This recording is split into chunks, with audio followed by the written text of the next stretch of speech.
Hello, good morning mga katropa, mga kamatatag. Ito na naman po tayo nagsama-sama sa aming ikalimang adventure ride. Kung mapapansin po ninyo, may mga kasama po kaming mga kabataan.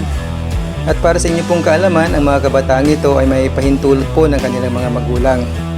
At bago po kami tumulak, bago po kami nagkaroon ng ride, kinausap po namin sila at ipinaliwanag ang mga tamang alituntunin sa daan, tamang alituntunin sa pagbabike at mga disiplina sa daan para masiguro ang kanilang kaligtasan.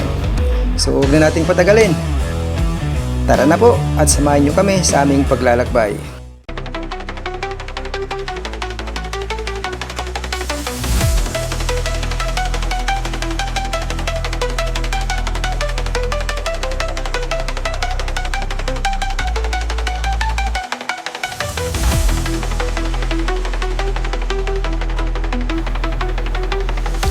Ang ruta natin ngayon mula dito sa Mangaldan, madadaanan natin ang bayan ng San Jacinto, ang bayan ng Pusurubio, at siyempre sa ating destinasyon, ang Sison, Pangasinan. At doon natin sama-samang tuklasin, mamangha sa tinatagong ganda ng kalikasan.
Eto na mga kamatatag, papasok na tayo sa baryo o barangay ng Inmalog Sur.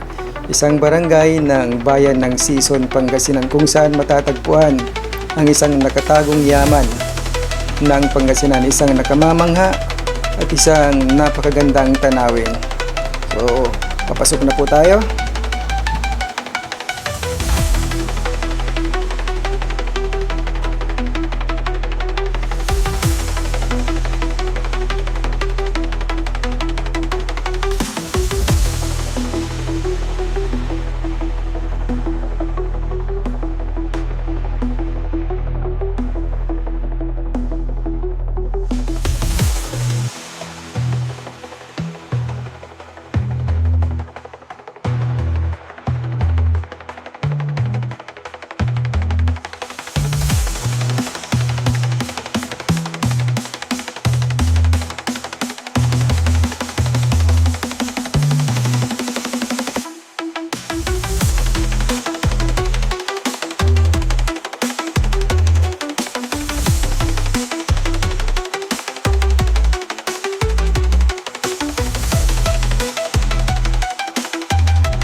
Andito na tayo mga kamatatag sa registration area kung saan napakamura lang naman po ang entrance fee dito sa halagang 20 pesos.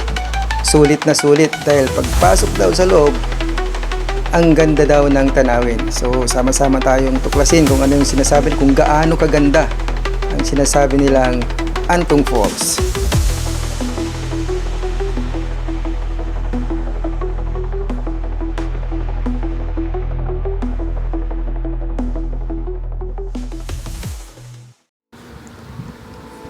At dito mga kamatatag, dito natin iiwan ang ating mga bisikleta. At kung ang dala po ninyo ay mga sasakyan, pwede rin nyo ditong iwan sa halagang 10 piso. Sigurado ang kaligtasan ng inyong mga sasakyan, ang inyong mga dala sa halagang 10 piso.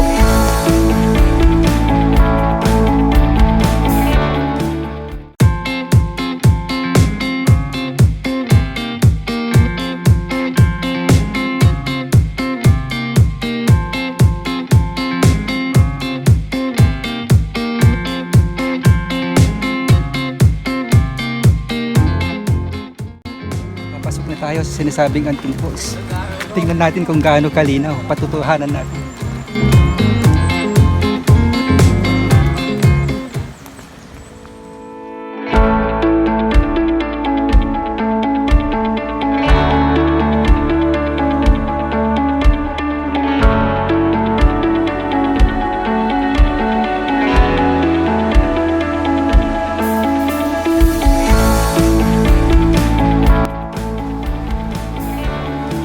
Ito na tayo mga kamatatag. Ito na yung sinasabing Antong Falls. Bungad pa lang, sa bungad pa lang, mamamangha ka na. Ang linaw ng tubig, napakalamig. Sariwang-sariwa ang hangin. Talagang makakalimutan mo ang iyong mga problema dito. Dito napakagandang mag-unwind. Iwaksi ang mga stress. Dito makakapag-relax ka ng todo-todo.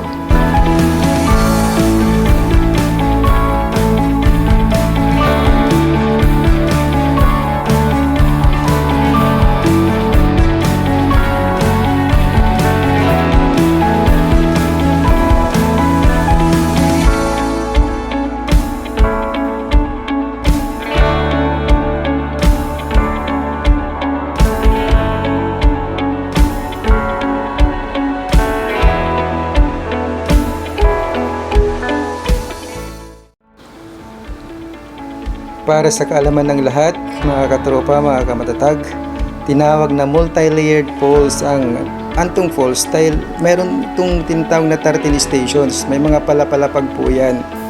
Dito pa lang sa Station 1, mamamangha ka na.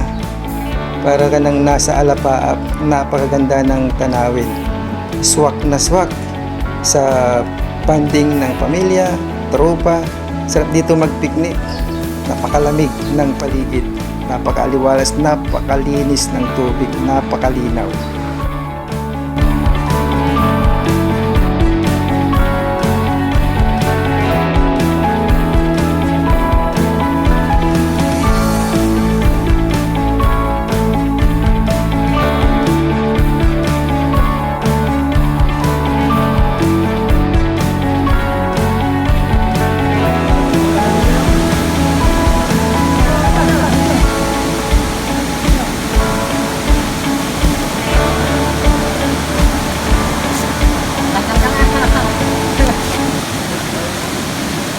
Aralon natin ano?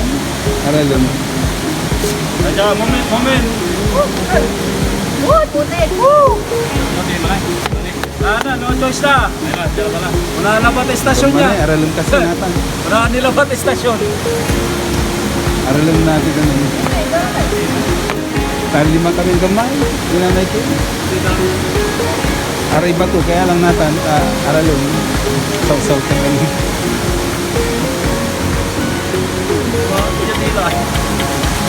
Wala nito ba? Pero maganda. Ito, tigaran sa istasyon may nabot nyo. May nabot tayo. Kuwapi to. Tira lang pa man.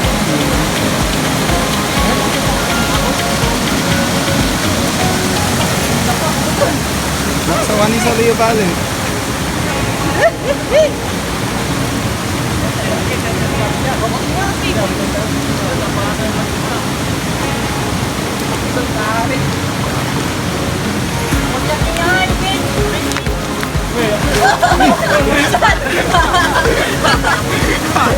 Binawas mo. Ay, cellphone boy! Oh, ito po kayo doon.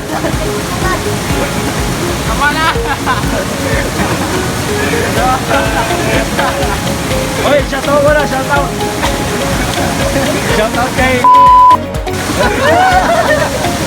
Para kayo. Akin eh, namalapitan! Akin eh, nasika na naman sa malapitan! Matibay na. Shoutout kay...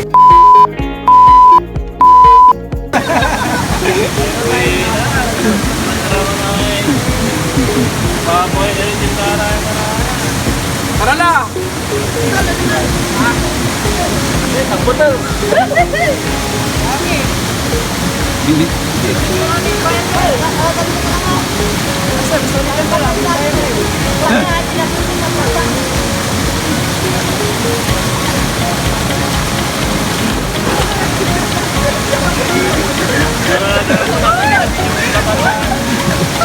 Si Joseph, nangangalaga na po si Joseph. Joseph, yan eh. Yung mas to is busy. Maxil na maxil. Unahin ulo. Di ba naka-helmet? Ako pala yung busy. Pag-beard.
Denver.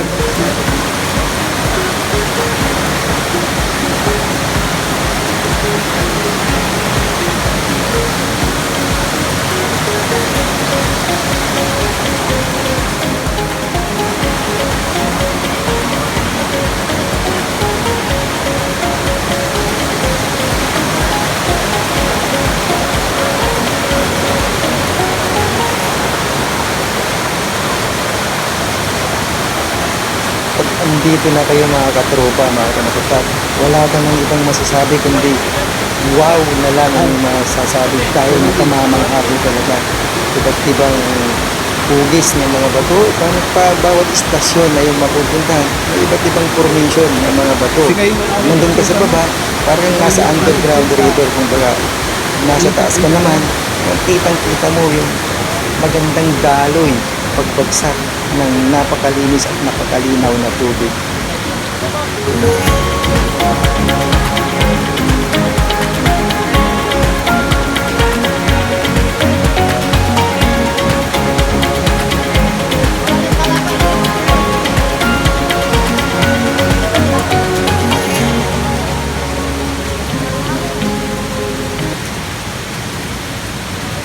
Sa pagpunta sa bawat istasyon, talagang challenging adventure na matatawag talaga mga katropa, mga kamatatag.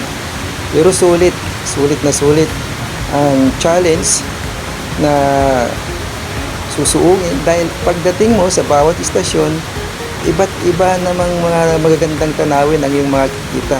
Magkakaiba ang ganda ng bawat istasyon.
Sa mga katropa natin dyan, sa mga kamatatag natin na nagplaplano o nagbabalak, naghahanap ng mapapasyalan, swak na swak po itong Antong Falls.